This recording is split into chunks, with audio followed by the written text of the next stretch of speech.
Welcome to the Deep Dive. Today we're taking a plunge into something that's, well, fundamental to almost every computer out there, but often invisible. We're talking about PCI Express, or PCIe, that invisible superhighway moving all the data around inside your machine, from your SSD, your graphics card, everything.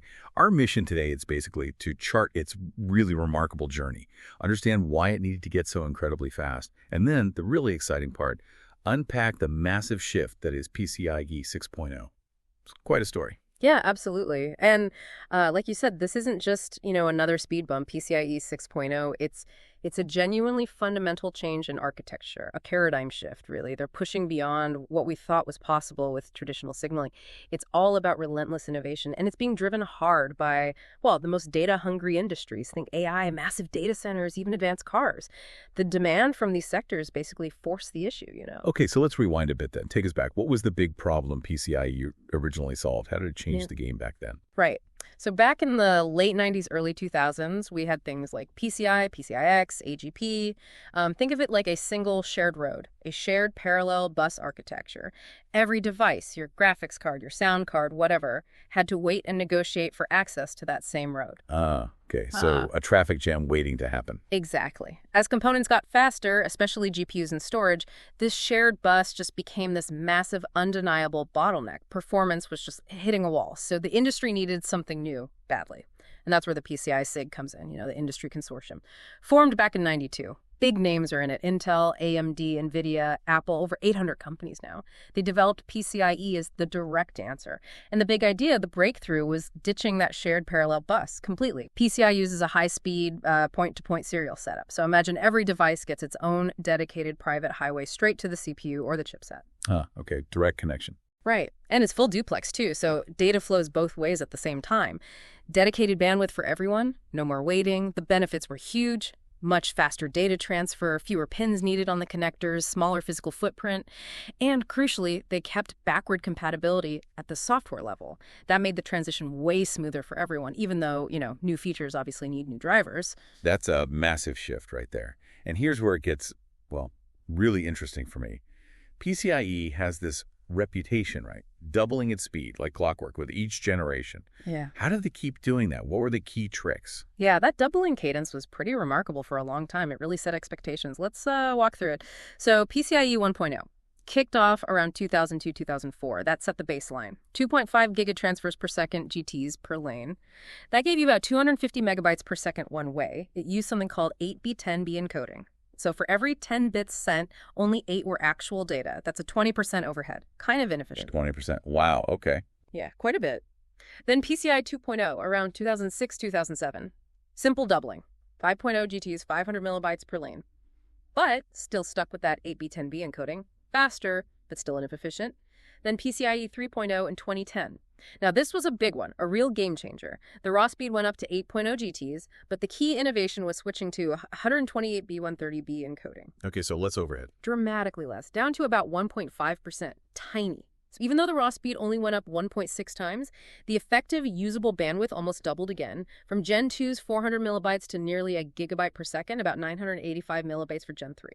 That efficiency focus really set the stage for the next decade or so. Then a bit of a gap. PCI 4.0 arrived in 2017, doubled again to 16.0 GT, so roughly 2 gigabytes per second per lane, still using that efficient 128B 130B. Right. And then, boom, PCI 5.0 followed really quickly in 2019, still 28B 130B.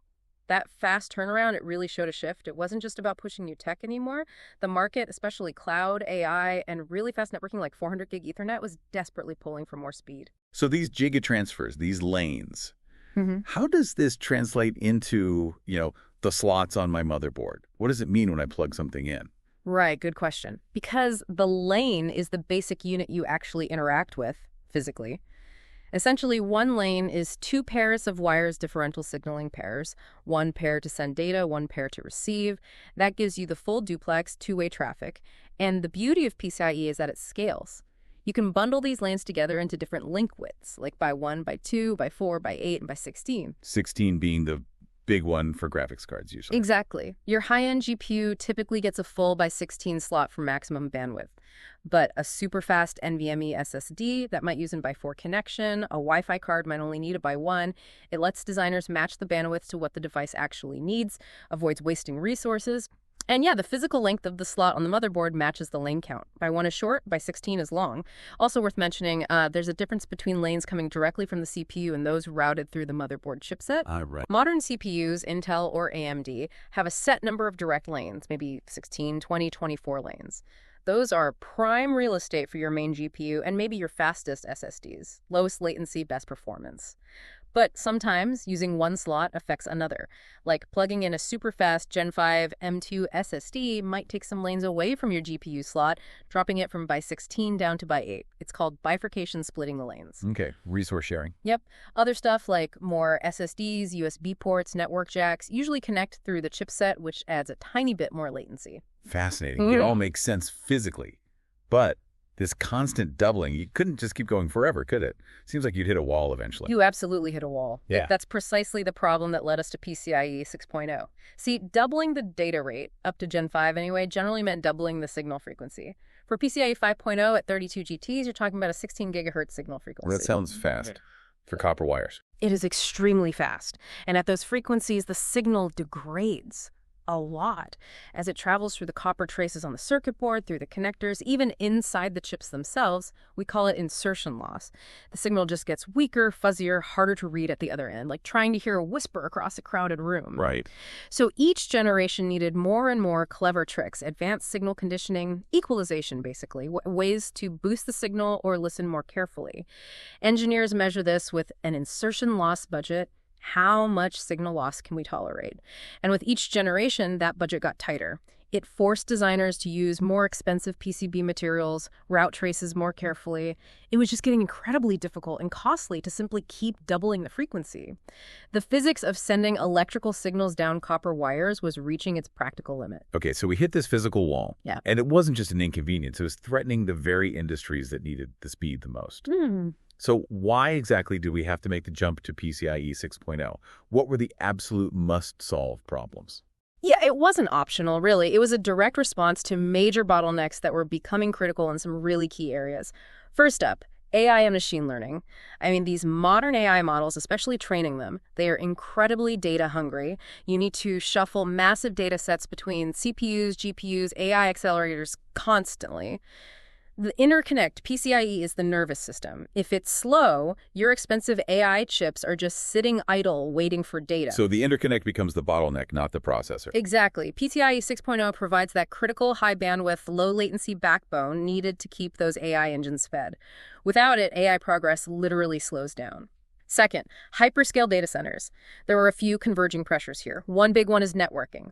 We're moving fast from 400 gig Ethernet to 800 gig Ethernet. Now think about this. A single 800G port needs 100 gigabytes per second of bandwidth. A PCIe 5.0 by 16 slot tops out around 64 gigabits. Oh, wow. Yeah, that doesn't work. Nope. It's a hard bottleneck. Your network card is faster than the slot. PCIe 6.0 by 16 gets you 128 gigabits. That comfortably handles 800G and even gives headroom for future 1.6 terabit Ethernet. It was a technical necessity. Also in the data center, there's CXL Compute Express Link. It's huge now. CXL 3.0 and 3.1 actually use the PCIe 6.0 physical layer. CXL lets you build these really flexible, disaggregated systems sharing memory, pooling resources. PCIe 6.0 speed and low latency are absolutely essential for making that work efficiently, and of course, high-performance storage. Next-gen NVMe SSDs for big data analytics need that bandwidth.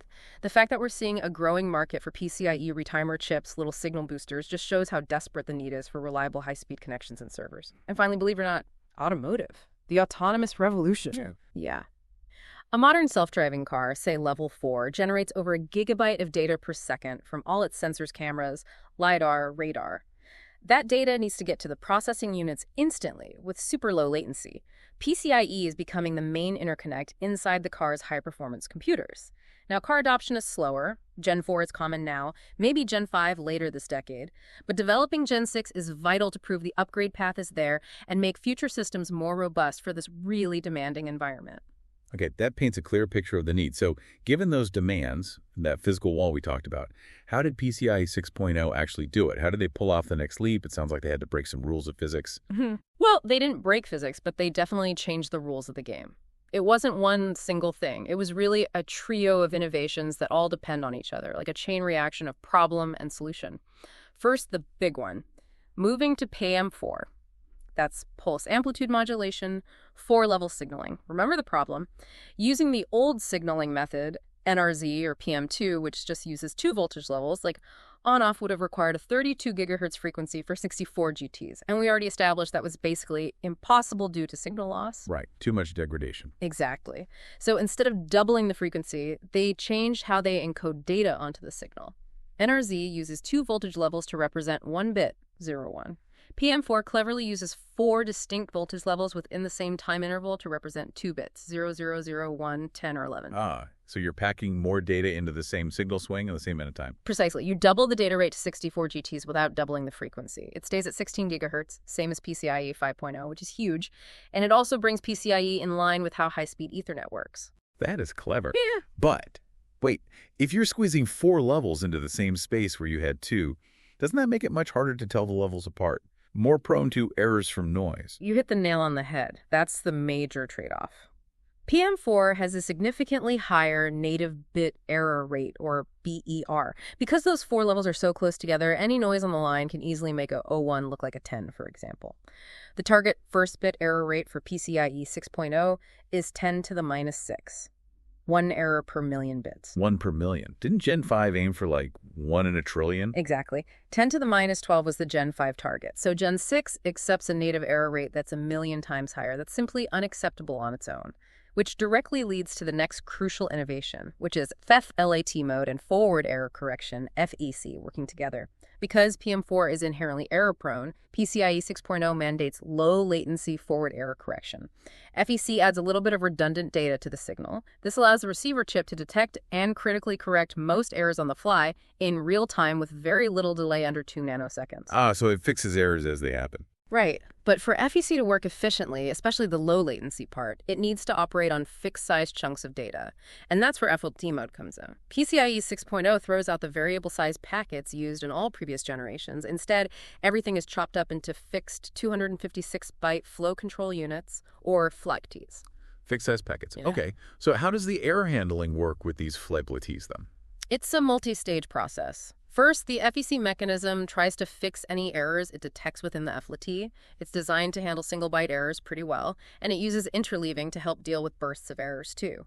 After FEC does its thing, a very strong 8-byte CRC, cyclic redundancy check, verifies the integrity of the entire FLT. If the CRC check passes, the FLT is good. If the CRC check fails, even after FEC tried to fix it, then it's declared an uncorrectable error, and a signal, a NAC, is sent back asking the transmitter to resend that specific FLT. So retransmissions are the fallback, not the first step. Exactly. And a nice side effect of this CEVL-IT architecture, it actually improves bandwidth efficiency. It gets rid of that 1.5% overhead from the old 128B, 130B encoding and separate link layer packets. It's basically a pure 1 bit sent is 1 bit of data transmission minus the small FEC overhead. More efficient. And the third piece, tying it all together, is L0P, dynamic power management. Right, because all this fancy PM4 and FEC must use more power. It does. The transceivers are more complex, so power saving is important. Before Gen 6, if you wanted to save power by, say, dropping in by 16 link down to by 8 lanes, you had to renegotiate the whole link. That interrupts traffic for a few microseconds. Not ideal. LLUP is a new substate within the active L0 power state. It lets the link dynamically scale its width turn lanes on and off without interrupting data flow on the lanes that remain active. Unused lanes can go into a low power sleep mode and wake up seamlessly when needed. You have to keep at least 1 lane active, though. This is tied into LFIT mode operation and is super important for energy-conscious data centers. Wow, okay. That's a lot of interconnected changes.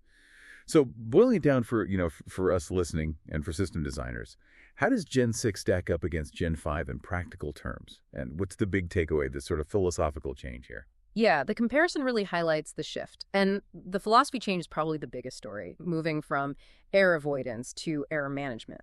Performance-wise, it's simple. Double the raw speed, 32 GTs per lane up to 64 GTs. For that by 16 slot, it's roughly 64 gigabytes per second, bandwidth up to 128 gigabytes. Plus, like we said, Gen 6 is slightly more efficient in its data transmission. That FEC latency is tiny, less than 2 nanoseconds. For almost everything, it's negligible compared to the throughput gain. Only maybe some niche, ultra-low latency HPC folks might notice it as a fixed adder. Okay, and the signaling itself? Big difference. Gen 5 was the peak of NRZ, or PAM2, 2 voltage levels. Gen 6 is all in on PAM4, 4 voltage levels. But crucially, both run at that same 16 gigahertz base frequency. Gen 6 just packs more bits into each clock cycle. And encoding. Gen 5 used 128B, 130B on variable packets. Gen 6 uses the fixed 256-byte flits with no separate line encoding, just the FEC and CRC built in. But the most profound difference, really, is error handling. This is the philosophical shift. PCIe 5.0 aimed for error avoidance. It targeted that incredibly low native error rate, 10 to the minus 12. The goal was a near-perfect signal. Retrying a packet was a fallback. PCIe 6.0 embraces error management. It accepts that PAM4 is inherently noisier, targeting that 10 to the minus 6 first bit error rate a million times higher. Instead of fighting physics for a perfect signal, it says, okay, the signal will have errors, but we'll build a robust system to deal with them in real time. That system is the mandatory FEC, the strong CRC, and then link-level retry if needed. It's managing the errors, not just avoiding them. That makes sense. So it acknowledges the physical limits and builds the correction logic in. What about physical constraints? Does PM4 make things harder there? It does, actually, and maybe counterintuitively. The channel insertion loss budget for Gen 6 is actually tighter than Gen 5's, meaning it tolerates less signal loss. Less, even though it corrects errors. Yeah, because PM4's 4 levels are so close together, the receiver needs a cleaner signal to distinguish them reliably, even before FEC kicks in. So you need shorter PCB traces or more expensive low-loss materials, better connectors.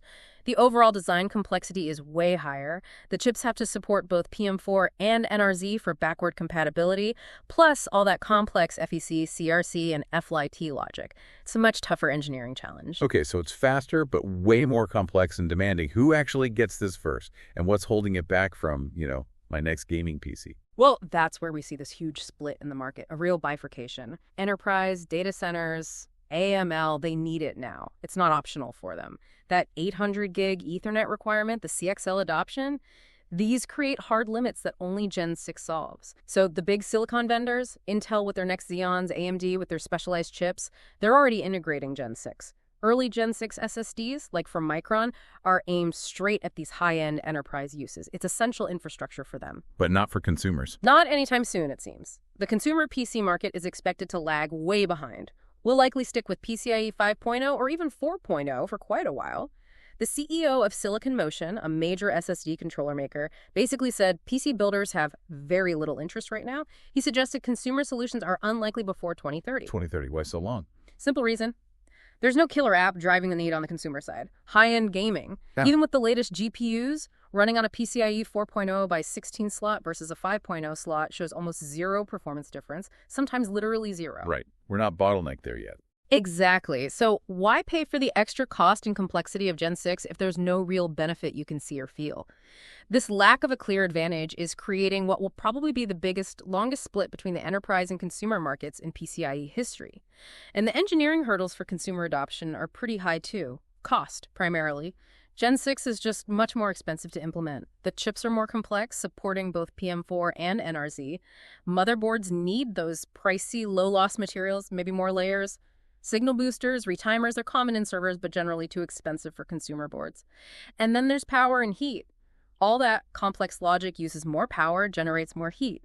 We're already seeing massive heat sinks on Gen 5 SSDs, right? Oh, yeah, they're huge. Well, Gen 6 would likely need even more extreme cooling solutions for consumer devices. Another cost and complexity barrier for your average PC build. So looking ahead then, what's next after Gen 6? Is it another radical shift? Or is this new error management approach the way forward? That's a really important question. The PCI SIG has actually already announced PCIe 7.0. They're targeting another doubling, an incredible 128 GTs per lane. Wow, okay. Another revolution. Actually, no. And this is key. PCIe 7.0 won't be another massive architectural shift like 6.0 was. It's specifically designed to build upon Gen 6's foundations. It will use PAM4 signaling. It will use FILIT-based architecture with FEC and CRC. This confirms that the whole error management philosophy is the new baseline. The challenge for Gen 7 and beyond will be refining those Gen 6 technologies, better equalization, improved materials and connectors to handle the signal integrity at those even higher speeds, just making the whole ecosystem robust enough.